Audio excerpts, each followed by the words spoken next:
আসসালামু আলাইকুম। আমি চিকিৎসক গোলাম মোস্তাফিজুর রহমান। রোগ তথ্য ও পরামর্শ চ্যানেলের পক্ষ থেকে যারা আমার ভিডিওটি দেখছেন, সবাইকে জানাই আমার প্রাণঢালা অভিনন্দন ও শুভেচ্ছা। আজকের আলোচনায় আমার চ্যানেল যেটা আছে, রোগ তথ্য ও পরামর্শ।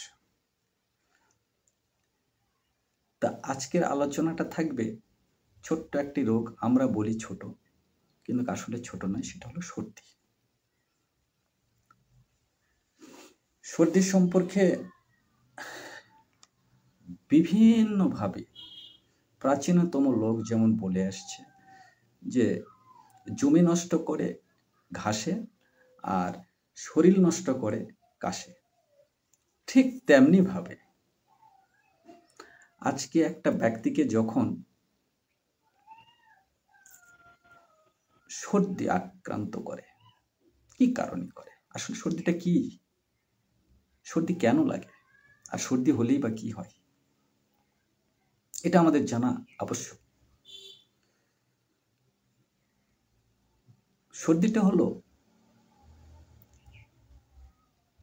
বীজাণু আক্রমণ করা, অর্থাৎ বিভিন্ন প্রকার ভাইরাস দ্বারা আক্রান্ত, যেমন স্ট্যাফাইলোকোকাস, নিমোকোকাস, মেনিঙ্গোকোকাস।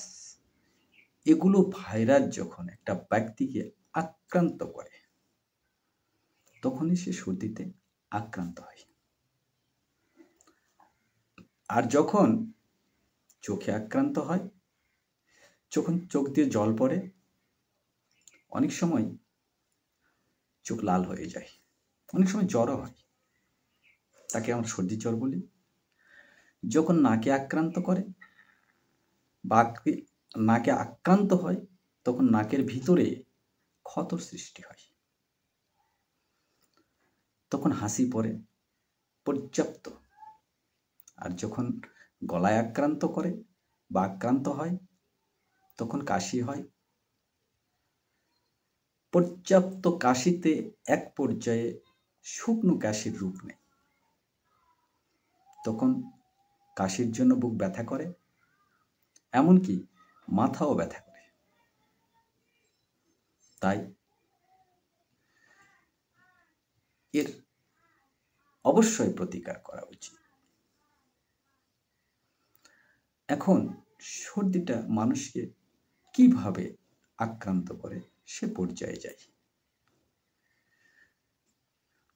ঋতুর পরিবর্তনের কারণে একটা ব্যক্তিকে এই ভাইরাসগুলো আক্রান্ত করতে পারে। আবার দেখা যায় যে বেশি বৃষ্টির জলে ভিজলে সে ব্যক্তিকে সর্দি আক্রান্ত করে অথবা ভাইরাস আক্রান্ত করে। আবার কোনো ব্যক্তির শরীর যদি পর্যাপ্ত ঘেমে যায়, সে পর্যায়েও এই ভাইরাস আক্রমণ করতে পারে।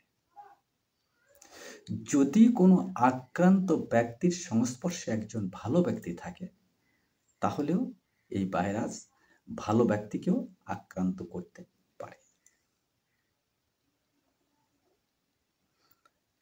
এখন আসি এর প্রতিকার।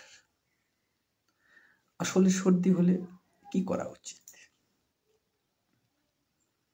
একজনকে সর্দি লাগছে, কাশি হচ্ছে, একজন দোকানদারের কাছে যাচ্ছে, সাময়িক ঔষধ চাচ্ছে, দোকানদার দিচ্ছে, কিন্তু না, সর্দি লাগলে অবশ্যই আপনি অভিজ্ঞ একজন চিকিৎসকের পরামর্শ নেবেন। সেই চিকিৎসক আপনার ওজন,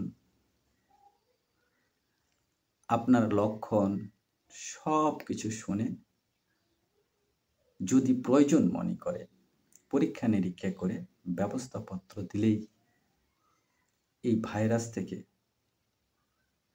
উপশম হওয়া সম্ভব।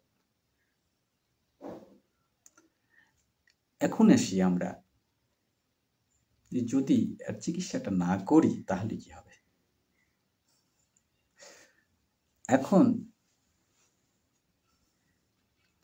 যদি কোনো ব্যক্তি চিকিৎসা না করে তাহলে ভবিষ্যতে তার ফ্যারিঞ্জাইটিস রোগ, ব্রনকাইটিস রোগ অথবা বিভিন্ন প্রকারের রোগ আক্রান্ত করতে পারে। তাই অবশ্যই একটা ব্যক্তিকে চিকিৎসা নেওয়া প্রয়োজন।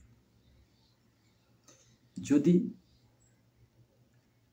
আমার ভিডিওটি ভালো লাগে তাহলে অবশ্যই আগামী ভিডিও পাওয়ার জন্য লাইক দিবেন, শেয়ার দিবেন এবং বেল বাটনটি অন করে দিবেন। যদি কোনো কিছু জানার থাকে আমার কমেন্ট বক্সে অবশ্যই আপনারা লিখে জানাবেন, আমি পারতপক্ষে উত্তর দিতে চেষ্টা করব। আপনারা যারা আমার ভিডিও দেখলেন ভালো থাকেন, সুস্থ থাকেন, দীর্ঘায়ু কামনা করুন। আসসালামু আলাইকুম, আল্লাহ হাফেজ।